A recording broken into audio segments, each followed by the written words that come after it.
Vision Loss, presented by Sonya Lupton and Nick Hilton. So, what is vision loss? Vision loss is a health condition that affects so many people, not only here in Australia, but right around the world. Our children are at risk of suffering from vision loss at birth or during their childhood years. Vision loss is described as any reduction in the ability to see clearly. Vision loss can be grouped under the following categories of blindness and low vision. Blindness is a total loss of sight, including light.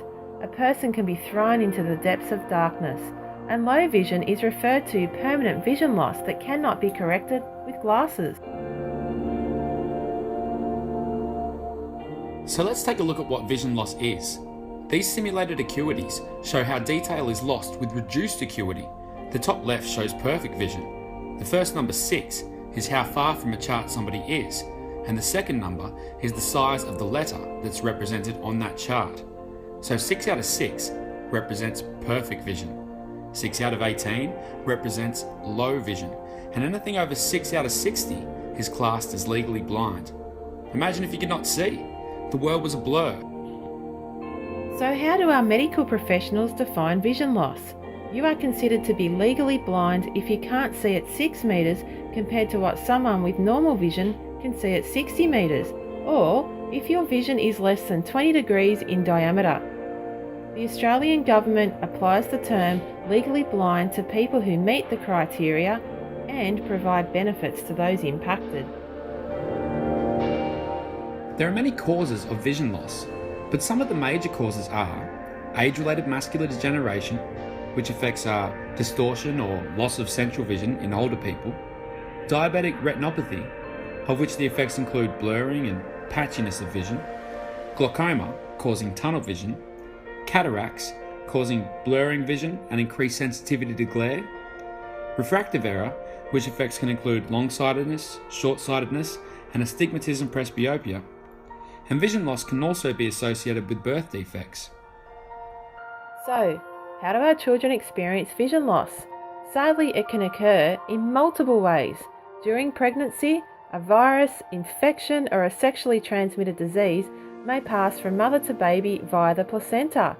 Or the baby can be born with genetic and neurological conditions, and these conditions can affect parts of the brain that control our vision. Illness can occur to some very premature babies, or babies that have particular problems during their birth can experience vision loss. An accident can occur where an injury is sustained to the eye.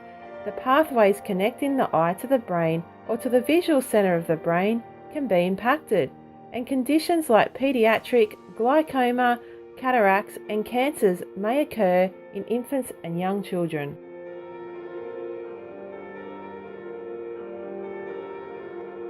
Vision loss can affect anyone at any age, with eye disorders being one of the most common health problems affecting children. Some of the warning signs that a child may be suffering from vision loss can include rubbing their eyes or frequent blinking, sitting too close to the television or computer, their eyes not moving together, and holding objects too close to their face. It's imperative that vision loss in children is detected early. Some of the short-term effects of vision loss in children include playing and socializing, as a child may be clumsy and have trouble making friends. Talking, a baby may not be able to point at an object, so the people around won't be able to name them, making it difficult for the child to learn names. And of course, there are difficulties with reading and writing, all of which will contribute to long-term developmental, social, and health issues. Vision loss affects absolutely everything we do, and as a child grows, the vision loss will continually have an impact well into adulthood. Finding suitable and sustainable employment may be difficult. Mobility will be impacted. Without the ability to drive a car, one has to rely on friends and family or on public transport, which may not always be reliable or safe. Poverty may occur as a result of low or lost income. Health and well-being can be impacted. As confidence can reduce, other health impacts can arise too. Imagine not being able to do the simple things in life, like driving to the shops, going to a football game, or even taking a holiday. The spontaneity in life can be lost. Operations may be required along the way. Canes and guide dogs can be used, but all come at a cost and an adjustment period for those who require such assistance. It is estimated that there are over 384,000 people who are blind or vision impaired living in Australia, with more than 70% being over the age of 65. Females account for 55.7% of long-term eye conditions, as opposed to males, who make up 48.2%.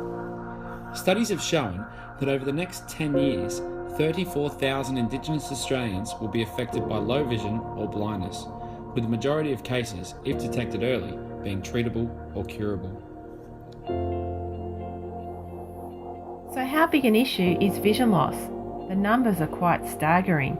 Just last year alone, Vision Australia reported 384,000 Australians are blind or have vision loss.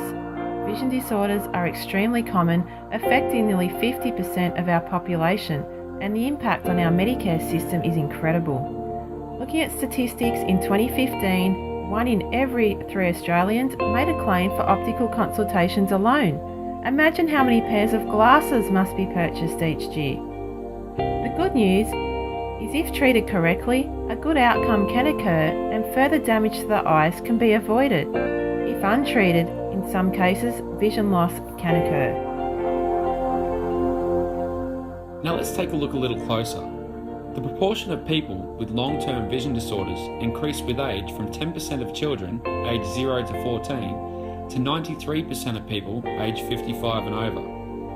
After adjusting for the differences in age structure of population, vision disorders were more common among females with 59% than males with 51%. The most common long-term vision disorders were long-sightedness and short-sightedness, affecting 1 in 4 Australians.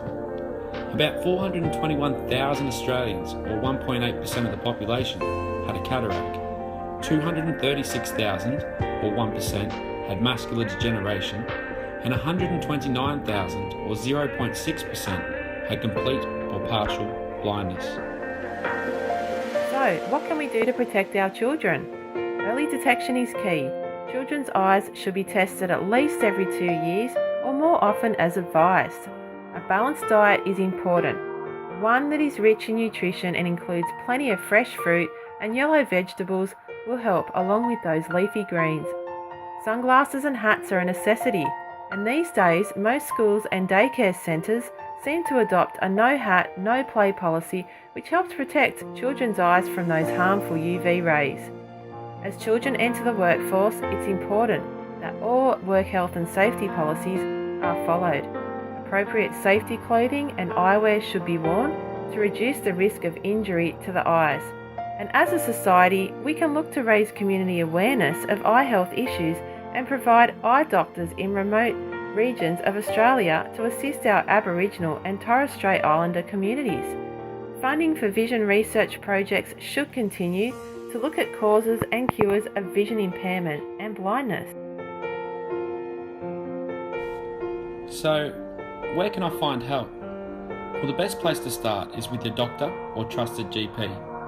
You can book into an optometrist or ophthalmologist, as most will provide free eye testing. An occupational therapist can help you enhance your daily life after vision loss and can assess and modify your home or community environments to improve safety and overall independence. There are also many wonderful vision loss organisations such as Vision Australia, Guide Dogs Australia, Seeing Eye Dogs Australia, Blind Citizens Australia, and the Royal Institute for the Deaf and Blind. Many of these organisations are non-profit and rely on government assistance and donations, so please donate and help those suffering from vision loss, and hopefully one day we'll put an end to preventable blindness.